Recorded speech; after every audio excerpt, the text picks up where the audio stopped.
Bharatiya Janata party के माननीय राष्ट्रीय प्रवक्ता सांसद डॉक्टर सुधांशु त्रिवेदी जी आपको संबोधित करेंगे। मेरा विनम्र निवेदन है माननीय सुधांशु जी से कि आपको संबोधित करें। मित्रों,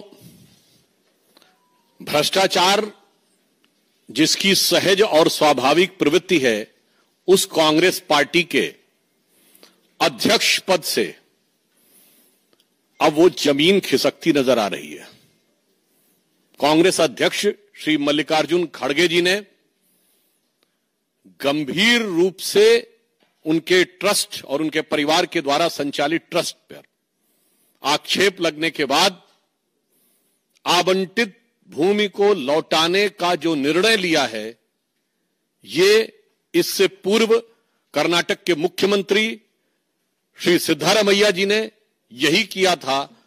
यह स्पष्ट रूप से यह प्रमाणित करता है और यह एक प्रकार से स्वीकारोक्ति है कि सत्ता का दुरुपयोग करके भूमि को हड़पने का कार्य कर्नाटक में कांग्रेस में सर्वोच्च स्तर पर हो रहा था। इतना ही नहीं है, मुख्यमंत्री पहले इसमें संलिप्त रह चुके हैं। 2015 में उप मुख्यमंत्री डीके शिवकुमार जी की ऊपर लैंड ग्रैब का केस लग चुका है, जो कि बंगलौर डेवलपमेंट अथॉरिटी के द्वारा 1986 में आवंटित भूमि के समय से चल रहा था। उसके आधार पर था मूडा स्कैम, जो मैसूर अर्बन डेवलपमेंट अथॉरिटी का स्कैम, जिसमें चीफ मिनिस्टर साहब उनके इन्वॉल्व थे। फिर Karnataka industrial ADB land grab, जिसमें कि खड़गे जी की फैमिली के लोग इन्वॉल्व थे। और इतना ही नहीं है, इससे पूर्व कांग्रेस के मुख्यमंत्री रहे कमलनाथ जी का नाम आ चुका है। तो राजस्थान में मुख्यमंत्री रहे अशोक गहलोत जी का नाम बीकानेर के लैंड स्कैम में आ चुका है। तो भूपेश बघेल जी के पास आ चुका है। अर्थात मुख्यमंत्री हो, उप मुख्यमंत्री हो अथवा राष्ट्रीय अध्यक्ष हो। और फिर इतना ही नहीं, आप सबको याद होगा वो नेशनल हेराल्ड केस, जिसमें सोनिया गांधी जी और राहुल गांधी जी के ऊपर आक्षेप है। और यह भी याद करिएगा कि वो केस हमारे जमाने में नहीं शुरू हुआ, अक्टूबर 2013 में दिल्ली हाई कोर्ट के निर्देश पर वो केस दर्ज किया गया था। इससे बहुत साफ हो जाता है कि कांग्रेस में सारा शीर्ष नेतृत्व, किसी भी राज्य का मुख्यमंत्री हो, कोई भी उप मुख्यमंत्री हो, उनके पूर्व राष्ट्रीय अध्यक्ष हों, वर्तमान राष्ट्रीय अध्यक्ष हों, और चिरयुवा नेता हों या बुजुर्ग नेता हों, सब एक दृष्टि में समान है कि गरीब की भूमि कैसे हड़पनी है। सब भ्रष्टाचार में, भूमि हड़पने के आंदोलन में बहुत समान रूप से संलिप्त हैं। कभी कभी मुझे लगता है कि एक वो कांग्रेस पार्टी थी जो महात्मा गांधी के आदर्शों से प्रेरित थी और आचार्य विनोबा भावे जी ने भूदान आंदोलन चलाया था। आज राहुल गांधी जी और सोनिया गांधी जी के विचारों से प्रेरित एक कांग्रेस पार्टी है जो भू हड़प आंदोलन चला रही है। तो यह कांग्रेस का नैतिक पतन है, भूदान से लेके भू हड़प तक। और इतना ही नहीं, आपको ध्यान हो, सर्वोच्च स्तर तक, मतलब आज वहां चीफ मिनिस्टर और राष्ट्रीय अध्यक्ष अगर इन्वॉल्व, आप कल्पना करिए कि किसी दूसरी पार्टी के या हमारी पार्टी के किसी इस स्तर के नेता पे आरोप लग गया होता तो उसके बाद किस ढंग का वितंडावाद मचाया गया होता। और आज जिस प्रकार की चुप्पी कांग्रेस पार्टी ने और इंडी गठबंधन के सारे दलों ने साध रखी है, उसके ऊपर हमारा उनसे सीधा सवाल है। और यह साफ दर्शाता है कि जनता की गाढ़ी कमाई से बनी हुई सरकारी संपत्तियों को हड़पने में ये सब एक दूसरे से मिले हुए हैं और सब एक दूसरे को मौन समर्थन दे रहे हैं। नेशनल हेराल्ड केस में आप सबको याद होगा, कभी आपने सुना है कि कोई ऐसी कंपनी जिसमें सैकड़ों करोड़ की, मतलब 2000 से लेकर 3000 करोड़ तक की संपत्ति हो और वो 90 करोड़ की देनदारी में बिक जाए? और वो भी जबकि 3 अखबार उसके थे। आप सब पत्रकार हैं, मैं कहना चाहता हूं 3 अखबार, नेशनल हेराल्ड, हिंदी में नवजीवन और उर्दू में कौमी आवाज। 10 साल इनकी सरकार रही, ज्यादा नहीं, केवल 1-1 करोड़ का विज्ञापन देते रहते तीनों अखबारों को, तो 10 साल में कर्जा उतर जाता 90 करोड़ का। राजीव गांधी फाउंडेशन को 150 करोड़ मिल सकते थे, मगर इनके अनुसार स्वतंत्रता आंदोलन का संचालन करने वाले नेशनल हेराल्ड की सोसाइटी को सरकारी विज्ञापन और सरकारी अनुदान नहीं मिल सकता था, वो 90 करोड़ में बिकना था। तो जो प्रवृत्ति राहुल जी और सोनिया जी में दिख रही थी, वही मल्लिकार्जुन खड़गे जी में दिख रही है, वही सिद्धारमैया जी में दिख रही है, वही डीके शिव कुमार जी में दिख रही है। और इस विषय के ऊपर हमारे कर्नाटक की तरफ से भी ये विषय कई बार उठाया गया और ये मामला इतना आसान नहीं है। हमारे मेंबर ऑफ पार्लियामेंट लहर सिंह सुरैया जी ने इस विषय को टेकअप भी किया हुआ है और वहां पर सीएजी ने जो अपनी रिपोर्ट में पॉइंट आउट किया 2017 से, उसमें लिखा है to ask the committee to fix the responsibility for violating the guidelines of the court order and suggest the appropriate course of action against the defaulting officials for the deletion of the land under category A. इसका अर्थ क्या हुआ कि यदि आज Congress party के नेता सिद्धारमैया जी हों या खड़गे जी हों, वो जमीन वापस कर रहे हैं तो कोई जमीर नहीं जागा है जो जमीन वापस कर रहे हैं। अदालत की कार्रवाई से में होने वाली जलालत से बचने के लिए वो जमीन वापस कर रहे हैं। और मैं राहुल गांधी जी से पूछना चाहता हूं कि आप तो कहते थे कि आपकी मोहब्बत की दुकान है, ऐसा प्रतीत होता है कि ये मोहब्बत की दुकान तो किसी भूमाफिया प्रॉपर्टी डीलर की दुकान नजर आ रही है, जहां दूसरों की प्रॉपर्टी हड़पी जाती है, जनता की प्रॉपर्टी हड़पी जाती है और उसके बाद उसको अपने चहेते लोगों को अनुदान दे दिया जाता है। तो मेरा राहुल गांधी जी से साफ सवाल है कि आपकी मोहब्बत की दुकान ये इलीगल प्रॉपर्टी डीलर की दुकान में कैसे तब्दील हो गई मेरे भाई? अभी तक तो उसमें नफरती सामान मिलते थे, जहर बुझे सामान मिलते थे, अब ये इलीगल प्रॉपर्टी की दुकान भी हो गई। इसलिए हमारा साफ मानना है कि कांग्रेस पार्टी आकंठ भ्रष्टाचार में डूबी है और जमीनों के घोटाले में कुछ ऐसी कांग्रेस को जमीन से लगाव है कि जहां जहां सत्ता में आती है, हरियाणा हो, राजस्थान हो, छत्तीसगढ़ हो, कर्नाटक हो, जमीन के साथ इनका विवाद जरूर जुड़ जाता है। और जिस स्तर तक इनके सभी नेता इसमें आरोपित हैं, तो कोई ये नहीं कह सकता कि ये कोई आइसोलेटेड सिंगल केस है, जिसे एक कहते हैं ना कि एक हो तो समझाइए आके कूपही में यहां भांग पड़ी है, यानी एक कोई हो तो समझाइए, यहां ऐसा लगता कुएं में भांग पड़ी है।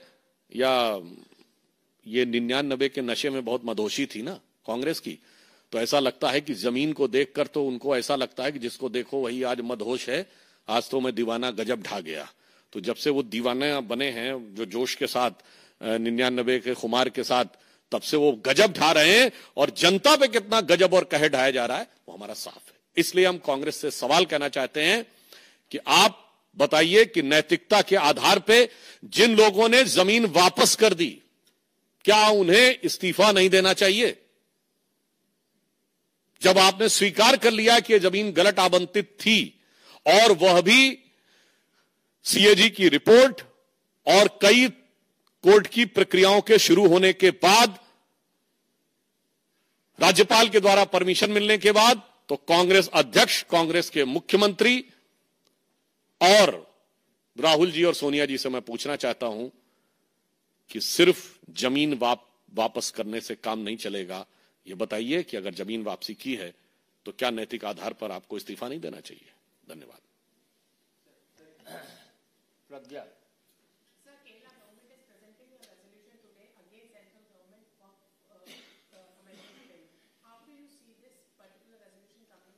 पहले इस विषय पर कोई सवाल हो तो आप पूछ सकते हैं। नीरज पांडे। सर, क्या भारतीय जनता पार्टी इस मुद्दे को सड़क पर भी ले जाए, क्योंकि वो उन्होंने तो हाथ खड़े कर दिए कि हमने जमीन वापस कर दी है, कोई मामला ही नहीं बनता? मेरे विचार से ये तो वो स्थिति हो गई, इसको शब्दशः ना लिया जाए।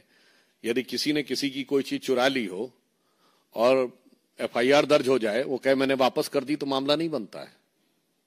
मुझे लगता है अगर कोई इस प्रकार के तर्क देता है तो इसका मतलब श्री राहुल गांधी जी को जो एक संज्ञा दी गई थी, जो अब वो प्रयोग नहीं की जाती है, वो जनता को वो समझने की गलतफहमी न रखे। आप वो हो सकते हैं वो शब्द, मगर जनता वो नहीं है कि आप इस ढंग के बचकाने तर्क देकर बचने का प्रयास करें। देवेंद्र परासर, एक मिनट शायद सुधांशु जी। और ये भी बताइए, हम उनसे पूछना चाहते हैं कि अगर उन्होंने मान लिया कि गलती हो गई तो एफआईआर कब करेंगे? कर्नाटक सरकार एफआईआर कब करेगी? बाकी तो हर चीजों के ऊपर बहुत तरीके से होती है। इसलिए पुनः हमारा नैतिक सवाल आज भी उनके लिए एक राजनीतिक यक्ष प्रश्न बनकर खड़ा है।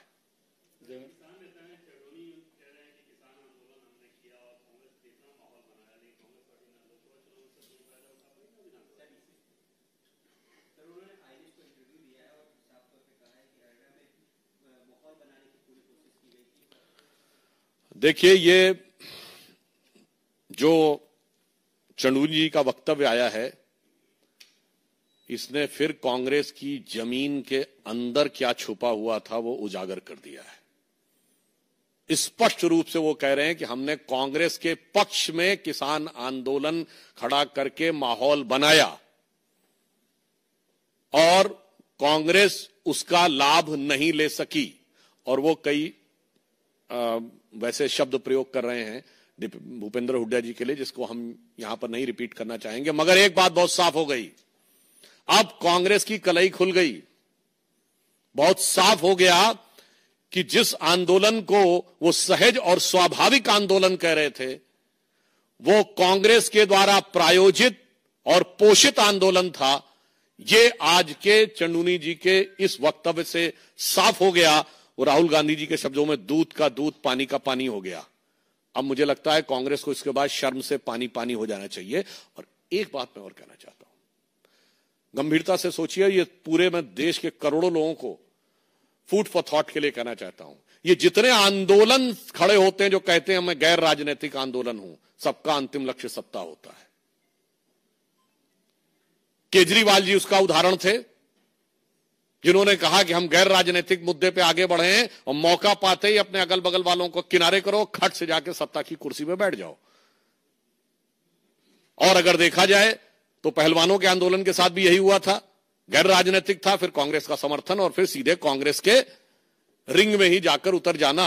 और आज चंदूनी जी का जो वक्तव्य है वो भी साफ यही दर्शाता है। तो देश की प्रबुद्ध जनता को आगे से समझना चाहिए कि ये गैर राजनीतिक आवरण के नाम पर जो आंदोलन खड़े किए जाते हैं, उनका एकमेव लक्ष्य सत्ता ही होता है, प्रत्यक्ष हो या परोक्ष हो।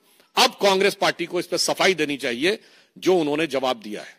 शैलेंद्र मिश्रा, डीडी।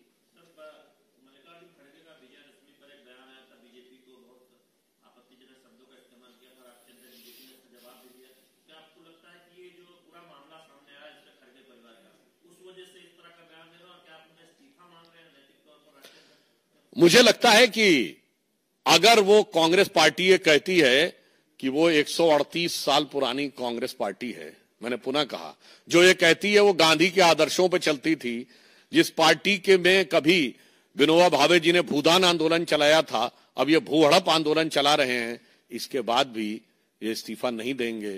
क्योंकि कारण क्या है, वो कांग्रेस कोई और थी, जो गांधी जी थे, जो देश के लिए कार्य करते थे, और यहां ये गांधी परिवार के लिए कार्य करते हैं। तो जमीन आसमान का अंतर है, समाज के लिए कार्य करना और परिवार के लिए कार्य करना। और ये तो वही है भाई, कोई नई बात थोड़ी है। किस किस का इस्तीफा लोगे? ये हरियाणा में असंध के विधायक प्रत्याशी शमशेर जी क्या बोले थे, सत्ता आएगी तो पहले अपना घर भरेंगे, फिर रिश्तेदारों का घर भरेंगे। तो जो सोच कांग्रेस के सर्वोच्च परिवार में थी कि उन्होंने कहा अपने दामाद जी का घर भरेंगे, तो वही अपने बेटे और दामाद जी के लिए खड़गे जी में है, तो वही सिद्धारमैया जी में है, तो वही उनके विधायक की भावना में। तभी मैंने कहा जिसको देखो वही आज मदहोश है। आमोद राय, टीवी 9।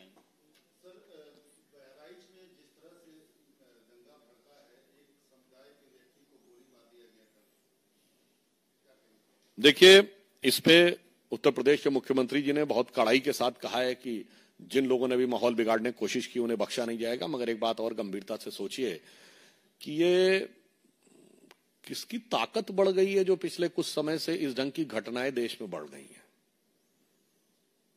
ये मैं देश के विचार के लिए सोचता हूं। जो लोग कहते थे ना कि पिछले कुछ महीने से कुछ ताकत बढ़ गई है कुछ शक्तियों की, ये कौन सी शक्तियां थी जिनकी ताकत बढ़ी है?